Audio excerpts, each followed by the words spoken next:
Aldea de Fresnoy. Esta vez no interrumpieron mi permiso, que comencé a disfrutar unos días más tarde.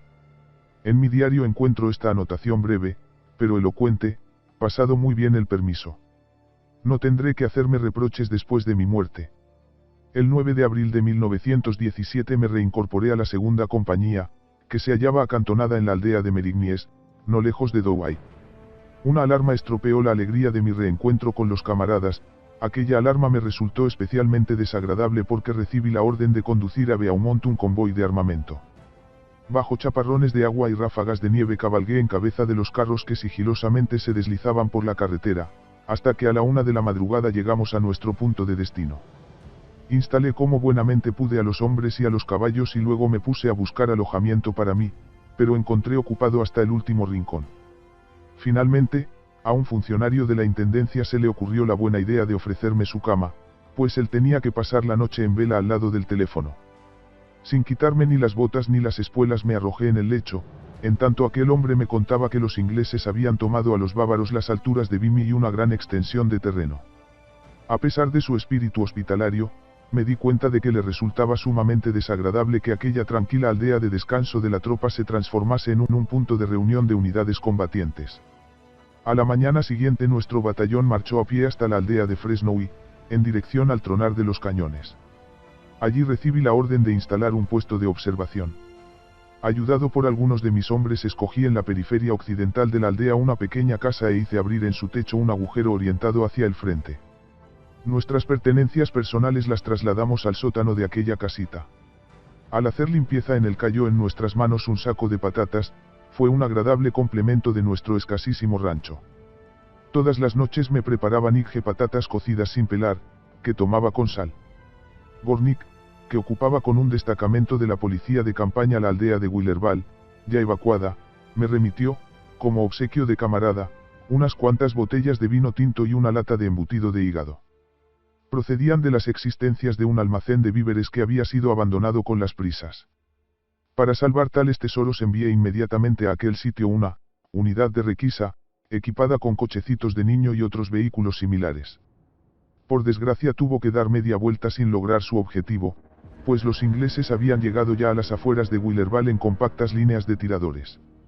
Gornik me contó más tarde que en aquella aldea, que estaba ya batida por el fuego del enemigo, se organizó, cuando se descubrió el almacén de vino tinto, una ruidosa y desenfrenada francachela, y que fue muy difícil ponerle freno.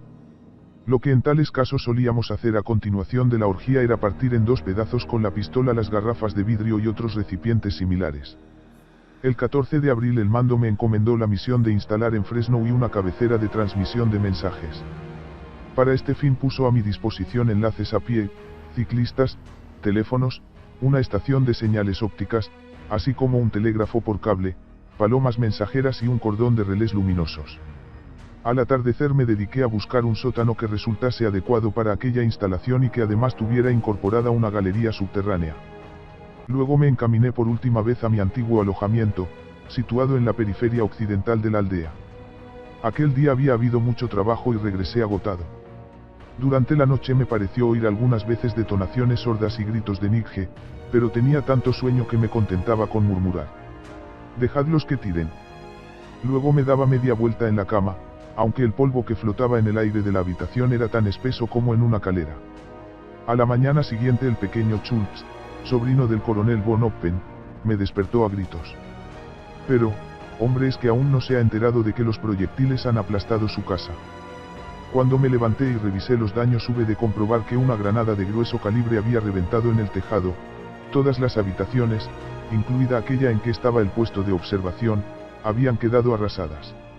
Si la espoleta de aquella granada hubiera sido un poco menos sensible, habrían tenido que recogerme raspando con una cuchara y enterrarme en una cacerola, como se decía bonitamente en el frente. Schultz me contó que su enlace le había dicho, al ver la casa destruida: «Ahí dentro vivía ayer un alférez, vamos a ver si todavía sigue ahí». A Nigge le sacaba de sus casillas mi sueño increíblemente pesado. Por la mañana nos trasladamos a nuestro nuevo sótano. Por el camino estuvieron a punto de aplastarnos las ruinas de un campanario que se derrumbó al pasar nosotros. Para impedir que la artillería enemiga lo utilizase como punto de referencia, El comando de zapadores lo había hecho saltar sin dar aviso a nadie. En una aldea vecina se olvidaron incluso de avisar a los 2 hombres que estaban de guardia en el observatorio de la torre.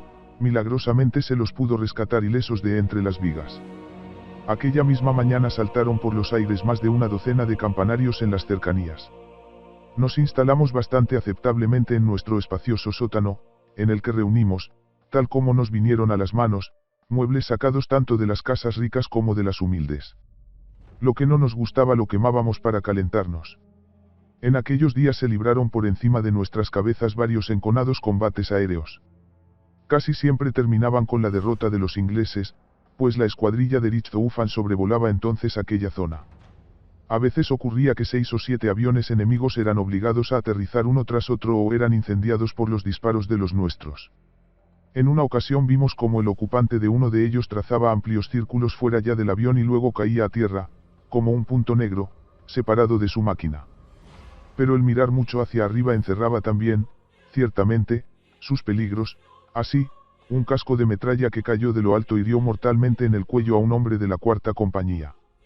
El 18 de abril fui a hacer una visita a la posición defendida por la 2ª compañía. Era una trinchera en forma de arco trazada alrededor de la aldea de Arleux. Hasta aquel momento, según me contó Boge, no había tenido más que un herido, ya que el pedante tiro de ensayo de los ingleses permitía evacuar el sector bombardeado en cada momento. Tras desearle buena suerte salí de aquella aldea al galope, dado que continuamente estaban llegando granadas de grueso calibre. A 300 metros detrás de Arleux me paré y estuve contemplando las nubes que las explosiones levantaban. Eran de color rojo o negro, según diesen las granadas contra obras de ladrillo o contra la tierra de los jardines. El color respectivo iba siempre mezclado con el suave color blanco de los shrapnels que reventaban. Pero cuando algunas ráfagas de granadas de pequeño calibre cayeron sobre los estrechos senderos que unían Arleux con Fresnoy, renuncié a ulteriores impresiones y abandoné a prisa el campo, para no dejarme apiolar, como solía decirse entonces en el argot de la 2ª compañía. Por entonces realicé con bastante frecuencia paseos semejantes a este y alguna vez llegué incluso hasta el pueblo de Genil-Lietard. Me fue posible hacerlo porque en las 2 primeras semanas no tuve ninguna noticia que transmitir, a pesar del numeroso personal que estaba a mis órdenes. Una pieza de artillería de marina bombardeó Fresno y a partir del 20 de abril, sus granadas llegaban con un rugido que se parecía a un bufido infernal. Después de cada explosión la aldea quedaba envuelta en una enorme nube pardo rojiza de ácido pícrico, que se expandía en forma de hongo. Incluso los proyectiles que no explotaban causaban un pequeño terremoto. Uno de ellos sorprendió en el patio del castillo a un hombre de la 9ª compañía y lo lanzó a lo alto por encima de los árboles del parque. Al caer se rompió todos los huesos. Un atardecer me dirigía en bicicleta a la aldea. Bajaba de una loma que la dominaba cuando vi ascender la bien conocida nube de color pardo rojizo. Me apeé de la bicicleta y, dispuesto a aguardar con calma el final del bombardeo, me acomodé en un campo de labor. Aproximadamente a los 3 segundos de cada impacto oía un violento estampido, al que seguían unos silbidos y gorjeos polifónicos, como si se acercase una densa bandada de pájaros. Caía luego una lluvia de centenares de cascos de metralla, que levantaban polvaredas en la seca tierra de labor. Aquel juego se repitió varias veces, con un sentimiento de curiosidad en el que se mezclaban el malestar y el cosquilleo. Aguardaba cada vez la llegada relativamente lenta de los cascos de metralla volantes. Por las tardes el enemigo bombardeaba la aldea con proyectiles de calibres muy diferentes. A pesar del peligro me costaba mucho separarme del tragaluz existente en el techo de la casa en que me alojaba, pues era un espectáculo emocionante ver cómo destacamentos sueltos y enlaces aislados corrían a toda prisa por el terreno bombardeado, tirándose a menudo al suelo con rapidez, en tanto a su derecha y a su izquierda se alzaba el suelo en remolinos. Mientras uno echaba así una mirada a las cartas del destino olvidaba fácilmente su propia seguridad. En una ocasión en que estaba entrando en la aldea cuando ya había concluido uno de aquellos ejercicios de tiro, pues sin duda de ejercicios se trataba, llegó todavía un proyectil y hundió un sótano. De aquel lugar lleno de humo no pudimos extraer más que 3 cadáveres. Junto a la entrada del sótano yacía de bruces un muerto. Su uniforme estaba desgarrado, tenía arrancada la cabeza y su sangre había corrido hacia un sumidero. Cuando un enfermero le dio la vuelta para recoger sus objetos de valor vi, como en una pesadilla, que lo único que del mutilado brazo sobresalía era el dedo pulgar. La actividad de la artillería enemiga aumentaba de día en día y no dejaba duda alguna acerca de la inminencia de un ataque. El día 27, A medianoche, recibí este mensaje telefónico, 67 a partir de 5 am. Según nuestro código cifrado esto significaba, reforzar la alerta a partir de las 5 de la madrugada. Para estar en condiciones de afrontar las fatigas que eran de esperar me acosté enseguida, pero justo en el momento en que estaba empezando a coger el sueño cayó en la casa una granada. Aquel proyectil hundió la pared de la escalera del sótano y arrojó los escombros en nuestra habitación. Nos pusimos en pie de un salto y nos apresuramos a meternos en la galería subterránea.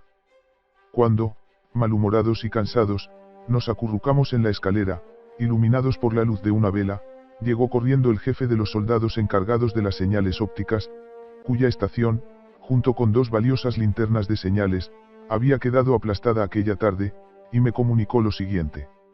Mi alférez, un proyectil ha dado de lleno en el sótano de la casa número 11 y aún quedan algunos hombres bajo los escombros.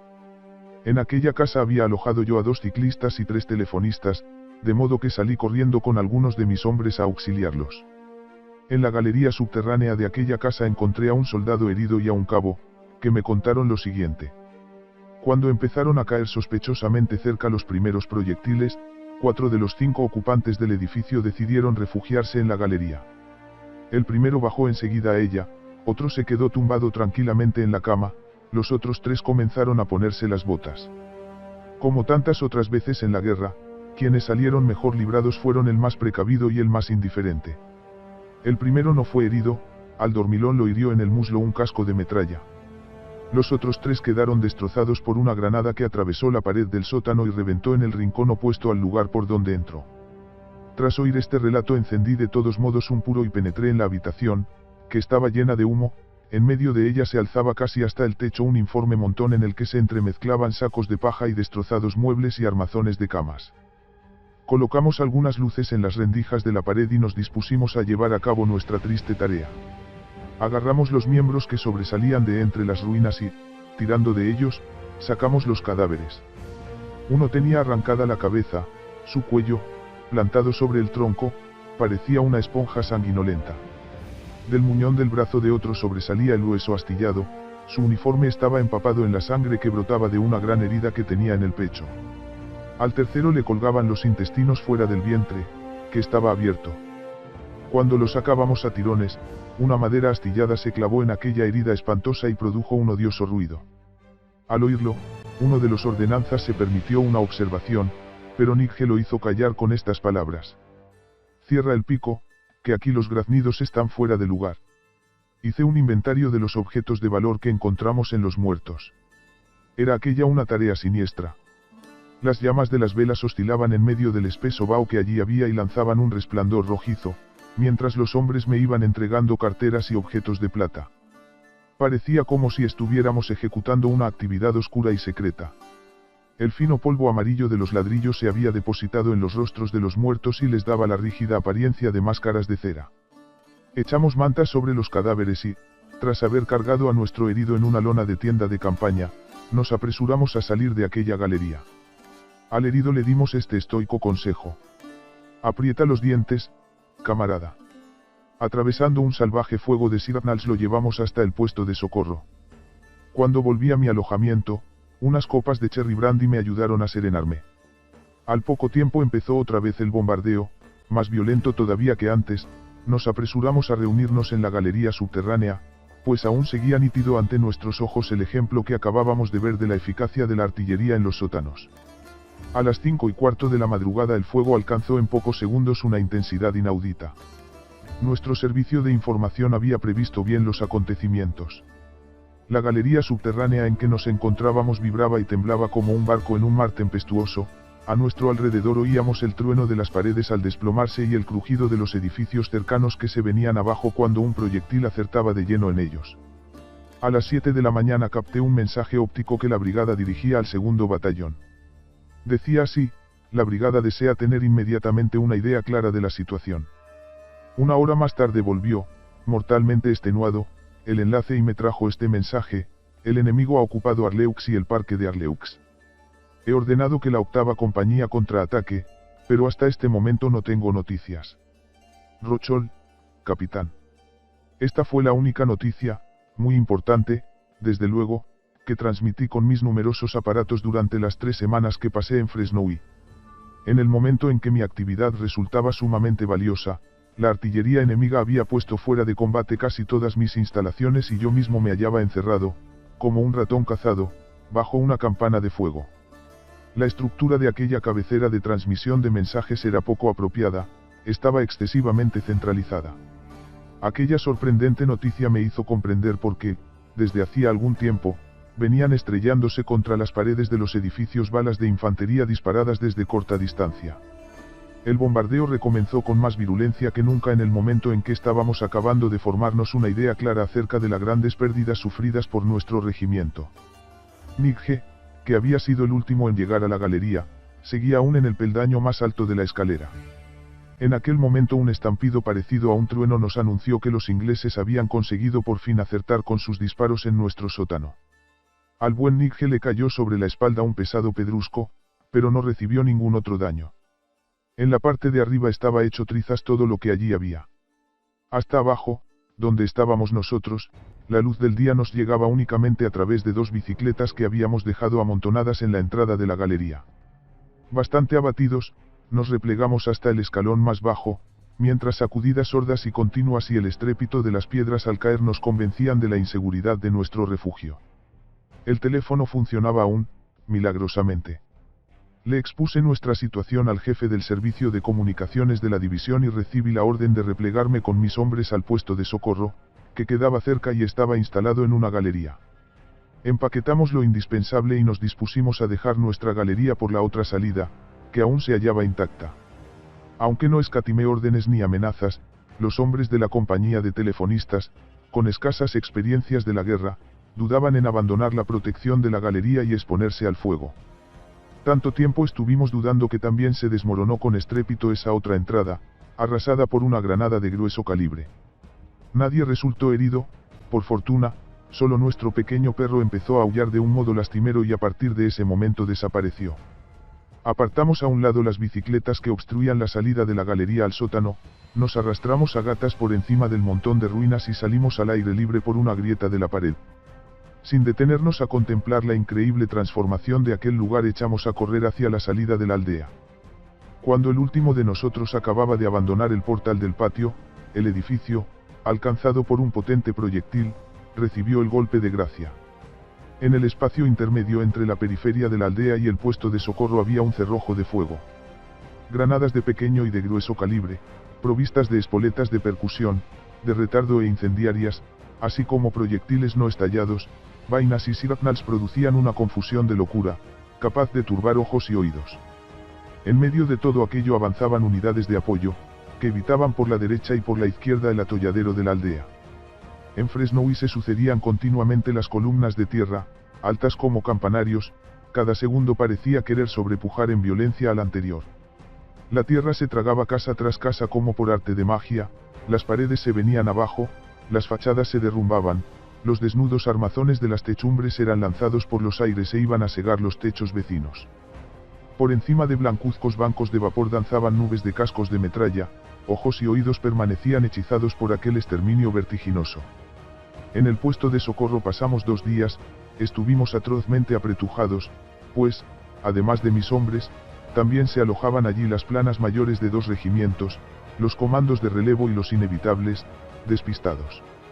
Naturalmente, el intenso tráfago en las entradas, delante de las cuales había siempre una aglomeración parecida a la que se da ante las piqueras de las colmenas, no pasó inadvertido al enemigo.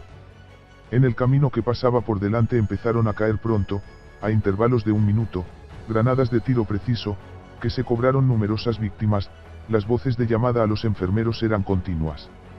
Aquel molesto tiroteo me hizo perder 4 bicicletas que habíamos dejado junto a la entrada de la galería en la que aquel puesto de socorro estaba instalado. Fueron lanzadas por los aires y quedaron retorcidas de un modo extraño. Envuelto en una lona de tienda de campaña yacía ante la entrada, rígido y mudo, el jefe de la 8ª compañía, el alférez Lemiere, al que sus hombres habían llevado hasta allí, aún tenía puestas sus grandes gafas de concha. Un tiro le había entrado por la boca. Víctima de una herida igual moriría unos meses más tarde su hermano pequeño. El 30 de abril se hizo cargo del servicio mi sucesor, un hombre del 25º regimiento, que fue el que vino a relevarnos. Nosotros salimos hacia Flers, punto de concentración del primer batallón. Dejando a la izquierda la calera, Chesbontemps, que había sido alcanzada por proyectiles de grueso calibre, en una tarde cálida fuimos marchando alborozados por el camino vecinal que conducía a Beaumont. Contentos de haber escapado a la inaguantable estrechez de aquel agujero que era el puesto de socorro, los ojos disfrutaban otra vez de la belleza de la tierra, y los pulmones se embriagaban con el aire tibio de la primavera. Teniendo a las espaldas el tronar de los cañones nos era lícito decir: Aintag, bongaat, demo en der Welt. Gemach zu Susermdinge y el Essich zu Schlagen. Un día hecho por Dios, Señor del mundo. Para cosas más dulces que el andar golpeándose. En Flers encontré ocupado por algunos sargentos del servicio de retaguardia el alojamiento que me había sido asignado, se negaban a hacerme sitio con la excusa de que tenían que guardar aquella habitación para el barón X. Pero no habían contado con el mal humor de un cansado e irritado soldado del frente. Sin más contemplaciones hice que mis acompañantes echaran abajo la puerta, tras un breve forcejeo, que se desarrolló ante los ojos de los asustados moradores de la casa, que acudieron en camisón. Aquellos caballeros salieron volando escaleras abajo. Nigge llevó tan lejos la cortesía que les arrojó, mientras huían, sus botas altas, que habían dejado olvidadas. Tras este combate de asalto me metí en la cama, que aún guardaba el calor de su anterior ocupante, la mitad de ella se la ofrecía mi amigo Kius, quien, carente de alojamiento, andaba errante de un lado para otro. Dormir en aquel mueble del que por tanto tiempo habíamos carecido nos sentó tan bien que a la mañana siguiente nos despertamos, tan frescos como antes. El primer batallón había sufrido poco en los pasados días de lucha y por ello era excelente nuestra moral cuando marchamos a pie hacia la estación de Douai. Nuestro punto de destino era la aldea de Seraing, donde íbamos a pasar algunos días de descanso. La amable población de este lugar nos proporcionó buenos alimentos y ya la primera noche salía de muchas casas el alegre ruido de las fiestas con que los camaradas celebraban su reencuentro. Estas ofrendas a Baco, celebradas tras batallas en que el desenlace ha sido favorable, cuentan entre los recuerdos más bellos de los viejos guerreros. Y aunque de 12 hayan muerto 10, es seguro que, en la primera noche tranquila, los dos últimos se encontrarán ante una botella, beberán silenciosamente un vaso a la memoria de los camaradas muertos y luego comentarán entre bromas las vivencias comunes. En estos hombres está viva una fuerza elemental que subraya, pero a la vez espiritualiza, la ferocidad de la guerra, el gusto por el peligro en sí mismo, el caballeresco afán de salir airoso de un combate. En el transcurso de 4 años el fuego fue fundiendo una estirpe de guerreros cada vez más pura, cada vez más intrépida. A la mañana siguiente vino Nigge a leerme unas órdenes. Hacia el mediodía saqué en claro de ellas que debía tomar el mando de la 4ª compañía. En el otoño de 1914 había caído ante Reims, siendo miembro de ella, el poeta de la Baja Sajonia Germán Lons, tenía casi 50 años y se había presentado voluntario para marchar al frente.